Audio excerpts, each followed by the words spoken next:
Hi everyone, welcome back to the channel. In this video, I'm going to show you exactly how to install iTunes on your Mac or how you can access your music library depending on which Mac OS version you are using. First of all, you need to open your music app from your dock, or you need to search for music using the Spotlight command plus space. This app handles all of your music and your iTunes library. Once you are there, you need to simply sign in into your Apple ID and go to your account section.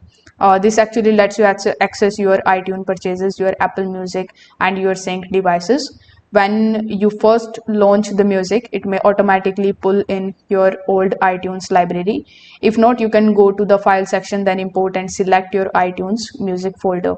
If you are on Mac OS Mojave or older, you can still download iTunes from Apple's official website, that is from apple.com/iTunes. If this video helped you out, consider subscribing to the channel and liking the video. Thanks for watching.